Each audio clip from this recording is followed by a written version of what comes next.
Hey, Katie. Oh my God. Are we really doing this? We are.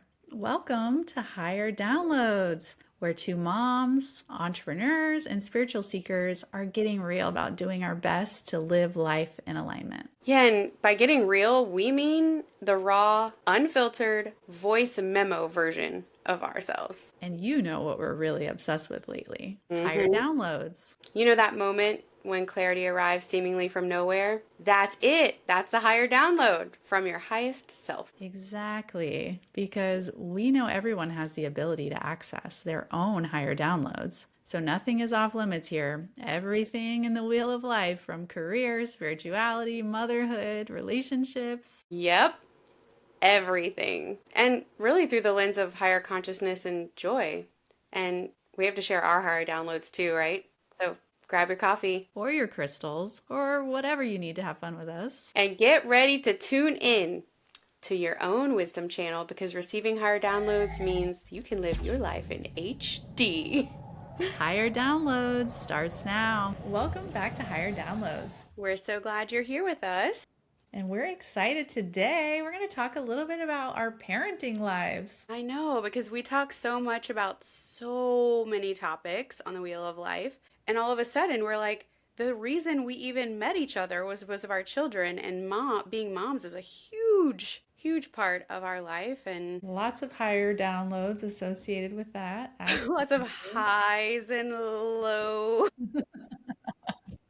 Yes, so and it's a fun journey, and we do talk about a lot of things around our kids and parenting and all that throughout, but yeah, bringing in more explicit, like, how are we really handling parenting? Which big disclaimer across the screen. Dr. Becky claims to be an expert, so go to her. We are not experts, but we would love to share our experience and things we've learned and things we're doing differently. Absolutely. And the evolution. And I think it's fair too to say, like, we're out of the newborn phase. We have elementary Yeah. school kids, and wow, a lot changes in those few years. But it really, in parenting, there's so many different phases. Like, we have not hit the teenage phase yet. I know, terrified, but here we are. So, I think my biggest piece is when I went into parenting, I was not as spiritually inclined and as in touch with myself. And so where I'm at now, my biggest kind of aha download clarity is operating from a place of these are each individual souls that chose to be here, and they have their own mission and purpose and vision and reason and personality and influence from the Mhm. stars. What are all the things? They're not Yeah. me. They're not me and my husband put together and that's it. They're their own No, person. no. They may have physical attributes, they may have certain likes and dislikes, but they are a very unique soul here for their own evolution and purpose. And that orientation has changed everything for me. Everything. Very true. Because it is kind of a tricky thing when you're like, this one has my feet and his personality in this way, and this one has my hair, but his that, it's fun. It's super fun to It see is the fun, little of course. mixed bag. Yeah. Yeah. But that's not it. Like, that's actually not it at all. And I don't know about you, but mine are very similar to us in some ways, but very different than either of us. And they're very different from each other. I have two, so I get to see the contrast, and they're so different. It is wild. Yes. Well, we have one, our little miracle baby, so even our journey to parenthood was very different. But I understand contrast as a twin. I have a twin brother. Mm. And before I even understood the electromagnetic field, I used to joke with my mom that she must have been standing next to magnets when she got pregnant because literally it feels like, my twin brother and I have like six things in common, including our birthday. So I understand contrast. Yeah. Yeah, that's such a good point. And like, even to think about a boy and a girl, like, then y'all weren't identical twins, Mhm. obviously. So y'all are, I mean, you are basically two different eggs. So, right? Literally, physically, two Literally, different eggs, literally. two Yeah. different sperm, just two completely different DNA, but just in the same, in utero at the same time. Shared experience, though, in some way. Yeah. I think the other thing that has been a really important journey for me is the healing your inner child along the Oh, way. Every phase of parenting gives different challenges and different insights and a different lens. that you're seeing the experience through based on your own upbringing? Is that? This is when I'm like, footnote, see our episode on mirrors, because the biggest mirror you will ever have in your life if you have children are those children. Yes. And keep going. Yeah, I mean, there's just so many layers, right, of like identity, responsibility, and then, realizing that like who you're showing up as every day is seeping into them and their experience, and then creating different dynamics between all of you. And then it changes your marriage, right? Because it changes your household. And there's just so much that goes into it. So the personal development, just like being an entrepreneur is basically a personal development journey, being a parent is basically a personal development journey. Both of them, should you choose it, should it and do the work. But I do see, what is your take on, is this a new thing? Is this like a geriatric millennial thing to be so intentional? I see so many differences in generational parenting patterns. Yes, I do too.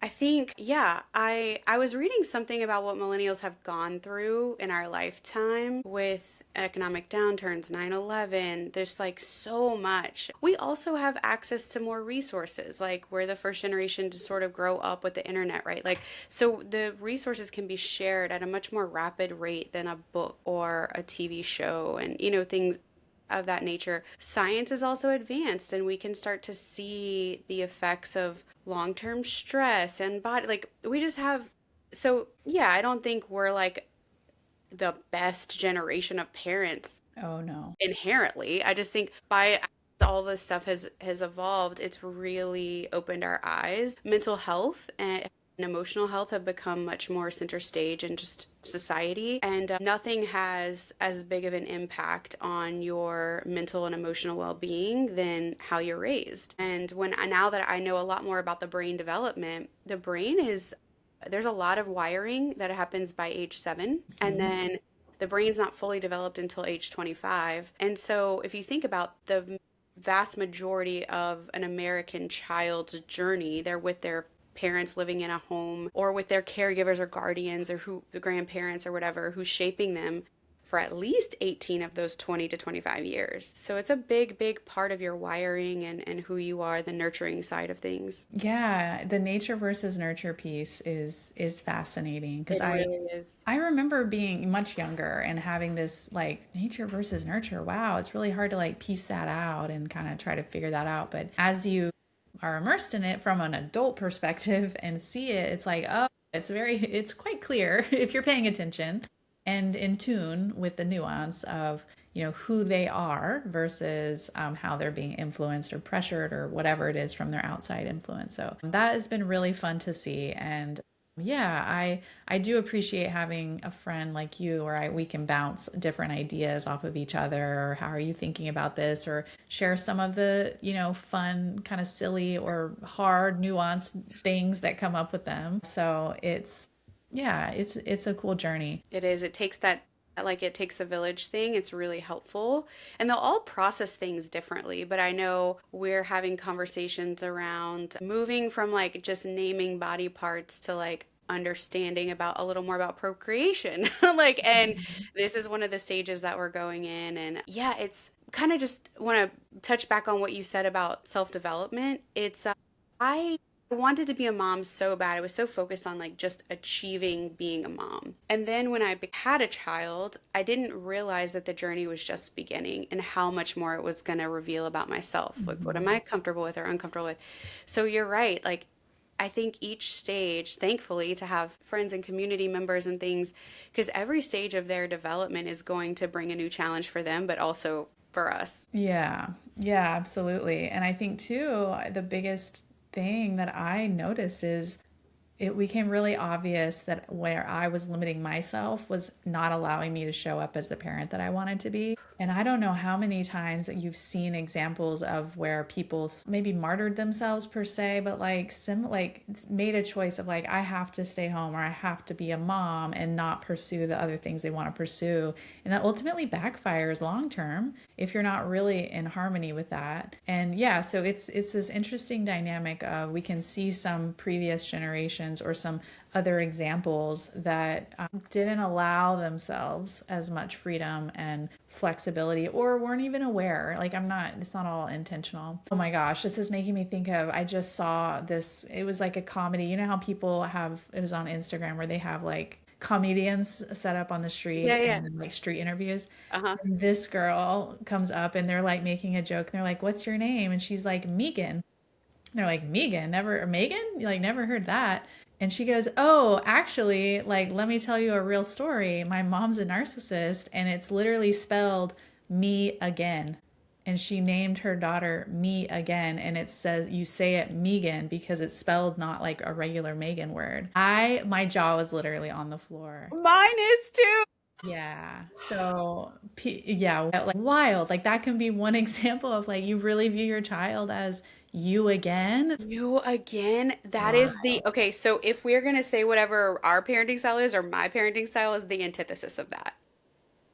Yes, absolutely. Wow. Yeah, God. Yikes. And my son played flag football last year, and one of the things that gave me big ick was to watch some of these grown ass men and dads trying to live vicariously out their old football dreams through these 7 and 8 year olds. It was insane. He plays other sports, soccer and basketball and all these other things. And I just have never seen the aggression and anger in the way that I saw these grown men in flag football. It Mm. reminded me a lot about, I have a whole thing about football and American culture and whatever. And I do enjoy football, but like, anyway, it was just a whole thing. But back to like the me again, it was like they were seeing their sons as extensions of what they didn't fulfill. And so the way they were pushing them, I was having a whole narrative, like conversation crisis with myself on the sidelines, like watching that play out. Wow. It was, yeah, wow. So that's a big pitfall, right, in parenting, and something that we're trying to be conscious of not projecting onto our children unfulfilled things for us or who we believe they should be, or trying to make them into little mini me's. Absolutely. Yeah, so two parts about, yes, they're not you. And that's important to remember. And then the piece about, I think it's interesting because what you realize you lacked in your own childhood or wish was different, maybe not lacked per se, like it's really hard to not maybe like overcompensate, but like be intentional with like, well, I don't want that, right? That's contrast. That's good. But Yeah. I find myself doing that dance of, for example, there wasn't a lot of very explicit conversations going on. Like, I feel like our house was nobody talks about farting and nobody talks about, like, it wasn't like super open and everyone was explaining everything. It wasn't like that. Like, it was Mhm. much more like nobody talks about stuff if it's anyone's uncomfortable, right? And so, and I don't think it was bad per se, but it was lacking. I do think it was a sign of the times too. Totally sign of the Yeah. times. Like what is the people in their 80s and 90s right now that like wanted the kids silent and like Yeah. everything was about being appropriate and I Like don't they're to know, be just seen and not heard and yeah, totally sign of the times. But one thing I take from that is I want to explicitly tell my kids about certain things and explain certain things. Almost like I have a schedule of like, well, I need to make sure by the time they're 12 they understand about this, hmm and just make sure that they're not having to come to their own conclusions because that's human or nature. yeah, You they're make gonna fill in the gaps no you matter are. what. Yeah. We're meaning making machines. And so I just realized a lot of things were unsaid and then I made my own meanings and hey, they were wrong. Yeah, I They were know. very wrong. I'm just like, everything I've learned, I just try to say, how can I pass it to the next generation? Which that used to be the thing, is that you would pass generational knowledge from one to the next. Yeah, and then somehow it was like we don't talk about Bruno. And then like I think that is the shift back, that the pendulum shift back is, first of all, now it's like feelings are on the table. Gentle parenting, conscious parenting is about that. Yeah, same about having actual conversations and naming things. I remember having a pet that passed away pretty tragically, hit by a car, and my abusive father yelled and said like, it's just a effing animal, and then we never talked about it again. I don't even know where Oreo was buried. Like, you know, and we had an animal, a beloved pet, family pet, pass away last year, and it was a big deal. And we talked a lot about his death and like what happens there. And we have now a symbol when we see yellow butterflies, and like we have a plant in our house, and like we still think about his spirit. But I remember it was like when he was gone, like I think maybe it was because some shame about how he died. But I don't, but even not, like it just emotions were not a thing. And so that's just a small Mhm. example about the intentionality, I guess. Yeah, absolutely. The not, because we know that that left trapped emotions, that left unprocessed feelings, Shame, resentments, shame, a lot of shame. maybe fear of death or like not understanding death and like life cycles. Like there's so many pieces that if you don't explicitly think about it, reflect on it, talk about it, give understanding, whatever, it can just create all these different spirals and different directions that just make you farther and farther from yourself. Yeah. And you just said something too when you were saying that, like about all some of those topics. It occurred to me that the way I felt as a child was like I was insatiable with my curiosity, as most kids are, but it became very clear to me in action, not word, but in action, that I shouldn't ask questions. And what my husband and I are trying to do is create an environment where he can ask us anything Hmm. and we'll give an age appropriate answer. I love it. Yeah. Yes. That is so good. Yeah, you thank you for your research and your suggestions on the like birds and the bees and the bodies and basically talking about the dumbing it down for their age appropriateness of like what was the example you said of how you broached not the sperm and the egg. It was even more simple than that, right? I'm blanking on what Yeah, exactly the verbiage was. That was like, that is so clear. That is so simple and age appropriate. yeah, it was really good, and I really prepped Paul and I really prepped for that in that moment, so I'm forgetting the exact nuance of the word, but it all started, well, dang animals, they'll really, we have a new kitten now, and he needed to be neutered, and Mhm. our son asked like, well, why is he having surgery? And it was like one of those like record scratch moments, like, Yeah. Paul, come help. And I was like, well, because we want to make sure that he doesn't have babies. And he said, Mom, now I know you're joking. He's a boy and boys can have babies. And I was like, oh, time to have a conversation. Yep. So, Yep. Very yeah. cool. We Yeah. did actually talk about, we said like an egg, and we said like, female's egg, male sperm. And then what occurred to me, which was really smart, so please I'll pass this on to anyone, is what do children think of when they think of egg? They think of like chicken eggs, like Chicken scrambled eggs. eggs, right? Yeah. So that was just another important thing to say, like, but it's not, it's not the size. Some animals like chickens do have big eggs, but like even though other mammals like humans or cats, their eggs are like little tiny grains of sand, like microscopic. Yeah. And so he was like, "Oh, that's cool." So Yeah. just Yeah. Yeah, I really appreciated. We had some conversations, not explicitly yet getting to like how men and women come together to do that, right? Like nothing like that. But it was really funny. We were all together at this like Christmas village activity thing, like trees and lights and petting zoos and like all kinds of fun stuff. And we go up to the petting zoo, and me, my sister, mom, husband, our kids, and my niece and nephew are all standing there, and we're about to go into the petting zoo. And one of the goats is like going to town on one of the other goats. And animals. my sister or something said like was like laughing like oh like not really saying anything, and Stella, my oldest one, like looks over and she goes, are they mating? And I was like, okay, we have like she got that from somewhere. I love that. So it just made me laugh. I'm like, she knows way more than I think she knows. So anyway, it's been fun to talk more and more about that. So one of the fun things of parenting and getting to reparent yourself through your children.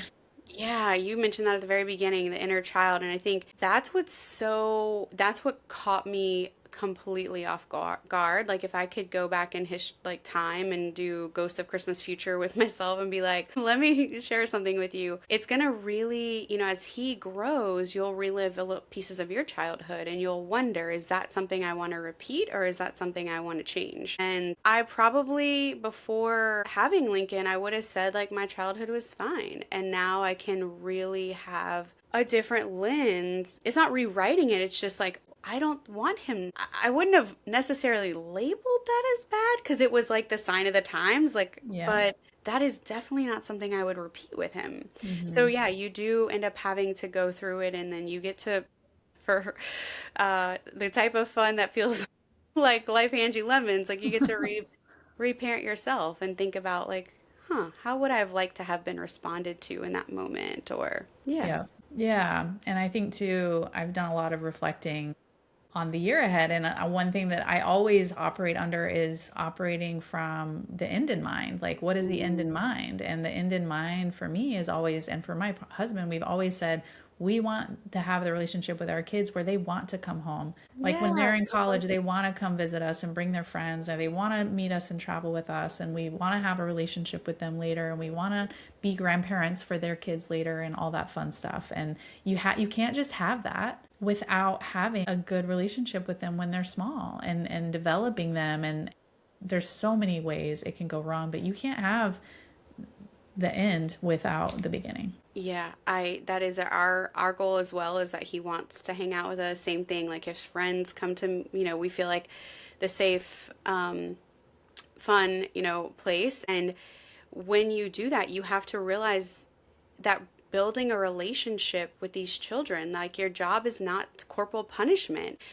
Yeah, I can't even track some of the activities in my life to how, if they pulled the thread, how did you think that was going to equate to me wanting to choose a relationship later? Yeah, yeah, it really orients things differently. Yeah, for sure. And it's just important to know that like you can't even be thinking about the future and planning for the future if you're not taking care of yourself and able to be present and reflective. Like, right, if you're deep in your shit and you're in fight or flight and you're just trying to survive, you're not even going to have the mental bandwidth to be No. thinking about that with the kids. And I did. I had to learn how to ask for help when I had newborns and toddlers. I had to learn that I couldn't do it all myself and that I have a limit that I didn't know. I had never run up against that before. Like I had to learn how to let things go, that they don't always have to be perfect or like good enough, right? Like I had my standards had to go down in a good way. Yes, yes. Yeah. So and all of that was at the need of realizing that like I was not filling my own cup first. Yeah, and that whole oxygen mask thing, the Mm. reason why a parent has to put their oxygen mask on in the event of an emergency on a plane so that they can literally be breathing to help the child, that is just the perfect analogy for really truly life. And I think what was modeled for me was the exact opposite, was martyrdom. And you were saying that earlier about being a martyr, and that never works out. And what I was thinking about as you were saying that, so I want to share now, is speaking of the end in mind, I never would want my son as an adult to say that he is foregoing a dream or something he wants for someone else's comfort or someone else's, even if it's me. And so, well, children learn way more from our actions than even our words. And so, if what you're modeling is martyrdom, and you're modeling not taking care of yourself, and you're modeling forgoing all these things, you're modeling walking on eggshells with your partner and not having hard conversations, you're modeling these things, even if your words say something different, that's what's likely going to be impressed upon the brain for replication. Absolutely, because they're going to see it and it's like we want to follow patterns. We don't, our brains want to, it's easier. And one big one too is realizing as we've been going through a lot of this money, my oldest is so obsessed with money and learning about it and interested in how do I make money, and little entrepreneur for sure. And one of the fascinating pieces has been trying to help her realize that because mom and dad have been their source of everything, right? Up until this point. We Mm, have fed them, we have clothed them, we have bathed them. Like that's natural. But like we're getting to the point now where she needs to learn separation and she needs to learn self identity and sufficiency. And one thing I've been having to really coach her on is that I'm not the source of everything for you. That it's time for you to start thinking about I'm not the only place to get money. Like, because she'll come and she'll be like, can I do chores around the house and make money? And I'm like, well, I don't have any, I'm not going to make up a chore for you. Like, and I'm not the only place you can get money. Like, I can help you. Obviously, she'll need my help. But yeah. I'm like, you need to think about other ways. Maybe, getting what you want doesn't always come linearly from cash, and it can't all come from me. Like, I'm not your bank. Yeah, So yeah. that's been a really interesting dance because it's not just about money, it's also about emotions and resources and like all the things. It's basically having to teach her to trust herself and that she needs to like know that there's not just one source of everything and it's not mom and dad. Yeah, self-regulation, self-trust, self-resourcing. Yeah, what a great point. And because that's just the natural arc, right? In fact, in teenagehood and all the things they start to pull away, they have to have the individuation happening, like Carl Jung talks about, and all that, and the brain development, it all happens like naturally. And so, how are we preparing them for that world and for that? And I think what I've seen, what I want to hopefully avoid is to over-identify and create it as part of my identity that I am a source for, like that. I think that's a slippery slope for a parent is to over identify as that instead of as like their life doula, their life, Yeah. like, you know, Oh, yes, I love that. Life doula. That's so sweet. and that's helpful. And it's really hard because I remember I had a lot of woe is me when we only could have one child. And oh my God, when kindergarten's over, we never get another kindergarten. And I'm like, and then I had a great realization. I'm like, well, yeah, I got to experience kindergarten once. Like everyone experienced kindergarten once. Like, I mean, unless you repeat the grade, but like, so Yeah. I could have 8 kids. They each only experience, like, why do I think I need to experience kindergarten through? So I got to get through some really good ick stuff through my body of like, well, what is it? And I came to that, like, it's our job to usher him through each stage. And yes, we get to experience that once with him, but There's so many others. we also, as humans, often only get to those certain stages once, you know? Yep, that's right. And that's why we have to be intentional and just, appreciate the moment, be present in the moment, be mindful and all that. It is tricky though. I know I mentioned that mine are so different Yeah. than me. And like one of my things is that my oldest is like pretty textbook empath. And I while I am very intuitive and I very much can sense people's emotions, I have that barrier where I don't take them on as my own. Like it's very obvious to me what is my emotions and what is someone else's emotions. And I've noticed with my now 8-year-old that my 6-year-old does not have. And I noticed it pretty much at 6, 7, 8. 6, 7. Oh my God. It's so I bad. know. Obviously, we have kids right now. Obviously, this is a sign of the time. But and so I have had to learn a lot about what it feels like to be an empath, what it means to be an empath, tools for empaths. Like, I'm not only having to draw on my own life experiences, but now I'm having to like support her because she has a totally different experience in this. And it's so obvious to me now that I can put a name to it that it's wild. But yeah, that's been one fun, really honestly interesting journey for me to like learn about that and see what it is like witnessing somebody else experiencing it and then trying to like help them understand it and name it. Yeah, and you even told me recently about an experience where you literally in real time saw her take on an adult's energy and that and you're describing it with awe. And I'm like, yeah, that was my entire childhood. I wish someone had been as awake and conscious and aware like you to help usher me through that because it created some superpowers. I'm very in tune to people's energy, but then every superpower is a kryptonite. So yeah, it's Absolutely. and maybe that's it, right? It's being awake, conscious, whatever word you want to call it, enough that you can separate out your experience from theirs and then be able to help them through theirs, whether it is something you've gone through yourself or not. Like, I'm just thinking about it in that life doula way. Absolutely. Yeah. Yeah, it's nurturing, but it's still separate. Yeah, it's not taking it on as your own. Having your own experience and allowing them the space to have their own and what might be right for them, right? Yeah, and giving them options. I know that's one thing that we have talked a lot about on the like spirituality and religion front is, Big time. just giving them the option to choose versus saying like, here's our family's religion. Here's what we do. We don't ask questions about this. This isn't up for debate and nobody talks about it. It's Yep. very much like, well, here's what I think, but here's what we do and don't know. And here are different options that exist just so you're aware of like the whole spectrum, which is just a totally different way of operating under that umbrella. night and day from how I was raised. And that's religion's a big one right now in our family. In fact, that's why we chose this year that every month of the year we're going to explore a different religion. Because my hope that took me how many decades of life to get to is to see some of the undercurrents that do tie religions together of like love and the embodiment of that and kindness and charity and but in today's socio-political world, I mean, and actually for how centuries, there's just been so many religious wars over I'm right and you're wrong. And dang it, I wish I could remember it. There's a Dr. Seuss show about Hmm. groups that they hate each other because they one side butters their toast on. Do you remember that? Do you know what I'm talking No, about? that doesn't sound familiar.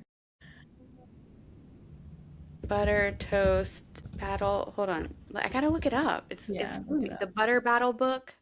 I haven't read that.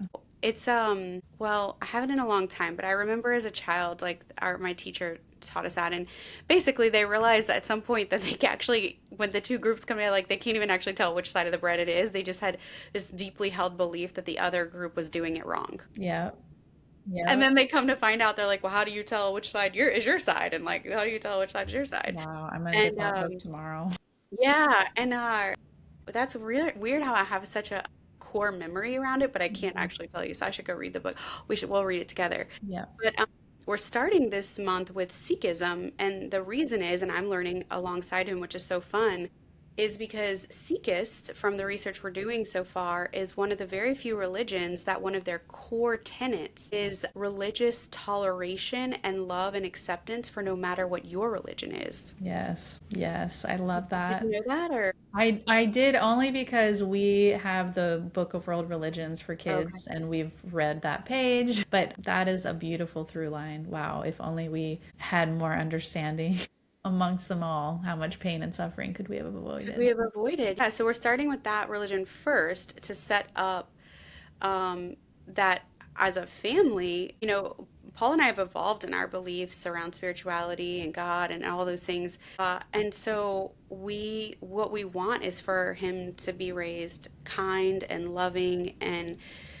how to make the world a better place. And you can do that a million different ways. Oh, my Paul often watches shows that my husband watches shows that I don't really like watch, but they're in the background, so I'll pay attention. And he was watching the show The Pit last night. It's about an ER, the emergency room in Pittsburgh. One of the doctors is attending to a nun. She's got some eye thing and she's tending to it. And the nun said, "Have you ever considered serving God as your job or something?" And the doctor goes, "Which one?" And she's like, "What do you mean, which one?" And she goes, "I'm Hindu. We have like 23 gods. We have multiple gods. Like, which one do you want to serve?" And the nun was like, "Well, I only have one." Like, and so that literally just happened last night. And so how he does it is not, we want that agency for him, but the ultimate outcome is to do that. And so, yeah, there's not a, and also speaking of asking questions, I could not ask questions. Mm-hmm. Yeah. It is what it is. Yeah.